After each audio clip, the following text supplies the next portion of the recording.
오늘은 청나라 심양에서 죽을 위기에 처한 이장현의 행적을 쫓아가며 인조와 얽힌 그의 과거와 지금까지 단 한 번도 밝혀진 적이 없었던 장현의 숨겨진 충격적인 가족사를 파헤쳐 보도록 하겠습니다.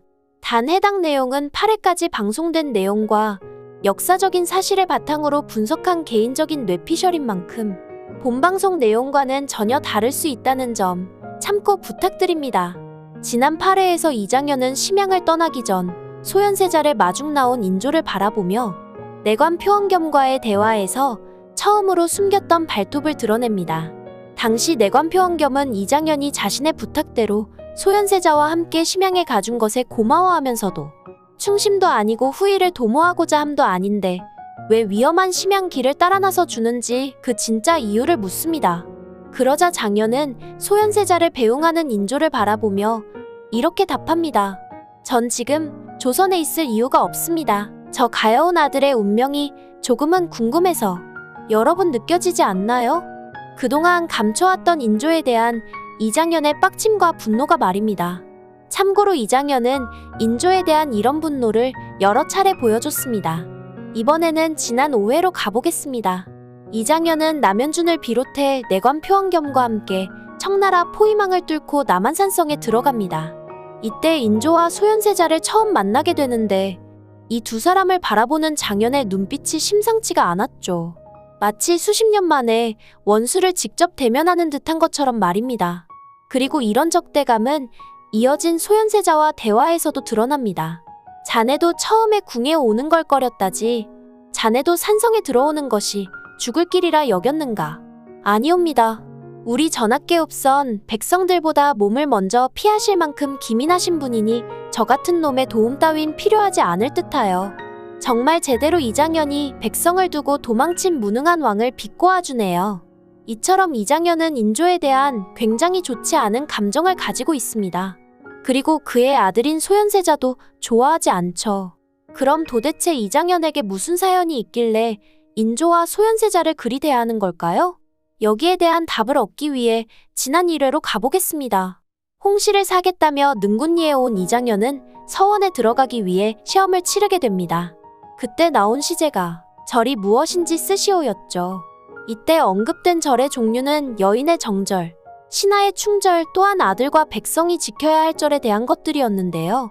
장현은 시제를 보자마자 붓을 멈추더니 시험을 포기하고 말죠. 그리고 이때는 이장현이 어머니에 대한 아픈 기억 때문에 여인의 정절을 논하지 못해 그만둔 것으로 생각했는데 8회가 끝나고 나서 다시 생각해보니 이장현이 고민했던 건 바로 신하의 충절 때문이었던 것 같습니다. 이번에는 3회로 가보겠습니다. 이장현은 송추할배 회혼례를 치르던 날 밤 처음으로 어린 시절 과거를 떠올립니다. 이때 어린 이장현은 빗속에서 아버지를 부르짖으며 울고 있었고 굳게 닫힌 문 안쪽에서는 고문을 하는 듯한 메타작 소리가 들렸죠. 즉 이 상황을 유추해보면 이장현 부친이 신하의 충절을 지키다가 결국 죽은 게 아닐까 싶네요. 그런데 이 충절이 누구를 향한 것이었을까요? 사실 처음에는 인조에 대한 충절이 아니었을까 생각했습니다. 그런데 인조에 대한 충절을 지켰다면 이장현이 관노비로 전락하지는 않았겠죠. 참고로 지난 6회에서 어린 시절 양음의 과거가 처음으로 드러나는데요. 이때 18살 정도의 나이쯤으로 보이는 노비 복장의 이장현도 함께 등장했었죠. 그럼 당시 상황으로 가보겠습니다. 청나라 군사로 변복하고 청군에 잠입한 이장현과 량음은 용골대의 의심을 사고 문을 받습니다. 이때 량음은 자신이 회령에서 유목 생활을 하던 여진족 어미와 조선인 아비 사이에서 태어났으며 조선군의 토벌로 부모를 잃고 은상관아 공로가 되었는데 짐승에게 물려 죽을 뻔한 것을 장현이 구했다고 말합니다. 그런데 실제 드라마 속 회상된 기억에서는 량음이 짐승에게 물려 죽을 뻔한 것이 아니라 량음을 공노비로 데리고 있던 은상관아 현감이 불에 달군 인두로 량음을 지지자 뒤에서 장현이 몰래 다가와 돌로 쳐 죽인 것이었죠. 그런데 다음 장면에서 놀라운 사실이 또 하나 드러납니다.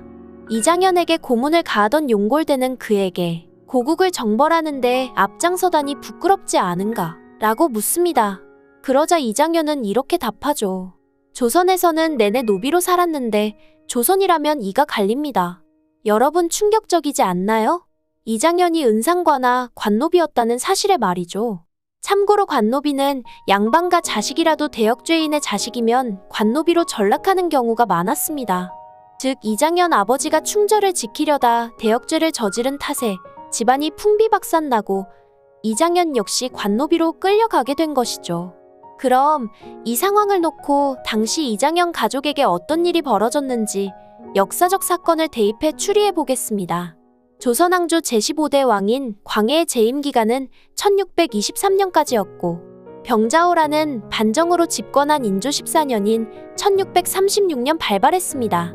그렇다면 극 중에서 이장현이 어렸던 시절은 인조 집권 시기가 아닌 광해군 시절이었음을 추측할 수 있습니다. 또한 어린 양음이 공노비로 끌려왔던 시기는 광해군 14년쯤으로 추측됩니다. 당시 이괄이 북병사에 임명되어 함경도 일대에 머물던 여진족 일부를 토벌하던 때였으니까요. 즉 이때 량음이 포로로 붙잡혀서 은상과나 공노비로 오게 된 것이죠. 그리고 1623년 드디어 인조반정이 일어납니다. 아마도 이때 이장현의 아버지가 광해에 대한 충절을 지키다 죽게 된 것이 아닐까 싶네요. 예를 들어 이괄이 광해를 배신하고 인조반정에 가담했을 때 당시 북방의 장수였던 이장현 아버지는 그들의 무리에 반대하며 섞이지 않은 것이죠. 이후 인조반정이 성공한 후 광해의 충신이었던 이장현 아버지를 인조는 이괄을 시켜 자신의 신하가 되길 설득하려 했지만 실패한 듯합니다. 즉 광해에 대한 충절만 버리면 살 수 있었는데 그걸 지키려다가 죽게 된 것이죠. 이후 이장현은 대역죄인의 자식이 되어 은상과나 관노비로 끌려갔고 그때 공노비로 끌려온 양음을 만나 함께 생활하면서 여진어와 만주어를 배운 게 아닐까 싶습니다. 그리고 이장현이 은상과나 현감을 돌로 쳐 죽이고 도망쳤던 시기는 아마도 1627년 정묘호란이 발발하던 시기였을 것으로 추측됩니다. 그 이유는 지난 6회에서 이장현이 용골대에게 노비로 있던 시절 정묘년의 주인이 자신을 버리고 달아나자 도망쳤다고 말했으니까요. 이후 이장현은 양음과 함께 의주로 갔고 그곳에서 양아버지와 같은 의주건달 양천을 만나게 된 것이죠. 그런데 양천의 풍채나 기계를 보면 과거에 이장현 아버지 밑에 있었던 부하가 아니었을까 추측되기도 합니다. 송추할배 역시 능군리에 살면서도 평안도 사투리를 쓰고 활을 잘 쏘는 걸 보면 이장현 아버지 밑에 있었던 부하였을 것으로 보이고요. 즉 이장현이 괜히 능군리에 가서 당시 비싼 쌀값을 3배나 주고 송추할배 회혼례를 치러준 것이 아니라는 것이죠.